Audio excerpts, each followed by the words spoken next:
उन्नाव दुष्कर्म मामले में उम्र कैद की सजा काट रहे पूर्व विधायक कुलदीप सिंह सेंगर को जमानत मिली तो बवाल कट गया। बवाल इतना कि सुप्रीम कोर्ट को बकायदा खुद सुनवाई के लिए आगे आना पड़ा और आज कोर्ट में सुनवाई हो रही है। बीते कई दिनों से जब से उनकी सजा निलंबित हुई है, उसके बाद लगातार पूरी दिल्ली में पीड़िता घूम घूम करके तमाम मीडिया से बात कर रही है और अपना विरोध दर्ज करा रही है। लेकिन इसी बीच में कुछ लोग ऐसे भी हैं जो कुलदीप सिंह सेंगर के साथ आ गए। एक तरफ जहां फैसले से नाराज होकर पीड़िता और उसकी मां न्याय की गुहार लगा रही, हाई कोर्ट के बाहर तक धरने पर बैठ चुकी, वहीं दूसरी तरफ एक महिला और कुछ संगठन लगातार इस बात की मांग कर रहे हैं कि कुलदीप सिंह को जिस तरह से जमानत मिली है वो ठीक है और पीड़िता का विरोध करने वालों की भी अच्छी खासी तादाद इन दिनों दिल्ली की सड़कों में घूम रही है। उन्हीं में से एक नाम सामने आया है, नाम है बरखा त्रेहन।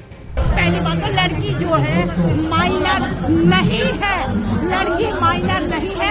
ऐसे प्रोवाइड किए गए हैं और वहाँ जाने के लिए। आखिर ये बरखा त्रेहन है कौन और क्यों लगातार कुलदीप का समर्थन कर रही है और रेप पीड़िता का लगातार विरोध? आखिर एक महिला होकर के ऐसी क्या बात है जिसकी वजह से ये महिला पीड़िता के सामने लगातार अपना झंडा उठा रही है और बकायदा तख्ती लेकर के कुलदीप के समर्थन पर उतर गई? और ये है कौन? उन्नाव केस, कोर्ट पर दबाव बंद करो मैडम। अपने ही फैमिली पर केस करने वाली लड़की जब कानूनी दांवपेच में फंसी तो कहती है जज बिका हुआ है, पर यह कैसे हुआ? दरअसल बरखा त्रेहन वो महिला है जो लगातार कुलदीप सेंगर के समर्थन में प्रदर्शन कर रही है और आई सपोर्ट कुलदीप सेंगर का बैनर लेकर के लगातार दिल्ली की सड़कों में घूम रही। दिल्ली के जंतर मंतर पर उन्नाव रेप पीड़िता के विरोध में ये लोग पहुंचे थे, जहां पर सेंगर का समर्थन किया गया। बरखा त्रेहन ने स्पष्ट कहा है कि वो पीड़िता के साथ खड़ी है, लेकिन सेंगर की जमानत को उनका मौलिक अधिकार बता करके लगातार समर्थन कर रही है। महिला का कहना है कि 8 साल कुलदीप जेल में रहे हैं और पीड़िता के बयानों में विरोधाभास है। वो न्यायपालिका पर भरोसा जताती हैं, लेकिन पीड़िता ने जिस तरह से आरोप लगाए हैं उस पर सवाल खड़े करती है। इसके अलावा वो ये भी कहती है कि वो बलात्कार की राजनीति के खिलाफ खड़ी है। अब ये बरखा त्रेहन है कौन?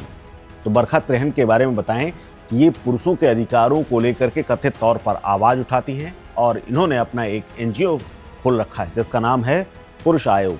पुरुष आयोग की स्वयं ये स्वयंभू संस्थापक और अध्यक्ष हैं, जो पुरुषों के लिए राष्ट्रीय आयोग की मांग करता है। यह संगठन पुरुषों के खिलाफ झूठे आरोपों, घरेलू हिंसा जैसे लिंग आधारित तमाम पूर्वाग्रहों वाले मामलों में कानूनी न्याय की बात कहते हैं। इसके अलावा टेडेक्स में भी ये स्पीकर रह चुके हैं और खुद व्यवसायी हैं। इन्होंने द कोर्स ऑफ मैनहुड नाम की डॉक्यूमेंट्री और वन साइडेड लव नाम की एक डॉक्यूमेंट्री में भी काम किया है और उसको इन्होंने ही बनाया है। इसके अलावा मेन टू आंदोलन से भी जुड़ी रही है।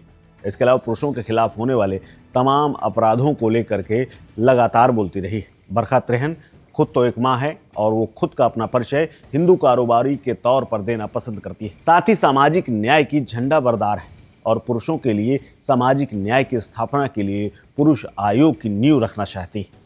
बरखा त्रेहन की सोशल मीडिया पे अच्छी खासी फॉलोइंग है और एक्स हैंडल पर ही बरखा के करीब 64,000 से ज़्यादा फॉलोअर हैं और इनमें से ज़्यादातर पुरुष हैं।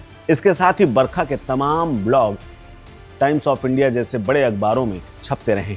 आपको बता दें कि कुलदीप सिंह सेंगर और उसके तमाम साथियों के खिलाफ साल 2017 में नाबालिग को अगवा करके रेप के आरोप में जेल भेजा गया था। इस मामले की जांच सीबीआई ने की थी। दिल्ली की 30 हजारी कोर्ट ने दोषी कुलदीप सिंह सेंगर को 20 दिसंबर 2019 को उम्र कैद की सजा सुनाते हुए मृत्यु तक जेल में रखने का आदेश दिया था। इसके अलावा सेंगर पर 25 लाख रुपए का जुर्माना भी लगाया था। कुलदीप सिंह सेंगर की क्योंकि उस वक्त विधानसभा के वो सदस्य थे यानी विधायक थे, उनकी सदस्यता भी चली गई थी और पार्टी ने भी मुंह मोड़ लिया था। इस पूरे मामले में लगातार जेल में रहे कुलदीप सिंह सेंगर को हाल ही में दिल्ली की हाई कोर्ट ने बेल दी थी, यानी सजा निलंबित कर दी थी। लेकिन अभी भी वो जेल में रहेंगे क्योंकि पीड़िता के पिता की हत्या के मामले में 10 साल की सजा हो चुकी है और इसीलिए वो अभी जेल में है। लेकिन एक बार फिर से कुलदीप तब चर्चा में आए जब सजा निलंबित कर दी गई। लेकिन सुप्रीम कोर्ट में अब सुनवाई शुरू हो चुकी है और माना जा रहा है कि इसमें भी जल्द फैसला आ जाएगा। फैसला क्या होगा इसका सभी को इंतजार है। हालांकि इस महिला के बारे में जो कुलदीप सिंह सेंगर के साथ खड़ी हो गई है, इसको लेकर आप क्या सोचते हैं और क्या कहना चाहते हैं, हमें कमेंट बॉक्स में कमेंट करके जरूर बताएं, क्योंकि हम हैं इंडिया वॉइस, आप सबकी इंडिपेंडेंट वॉइस।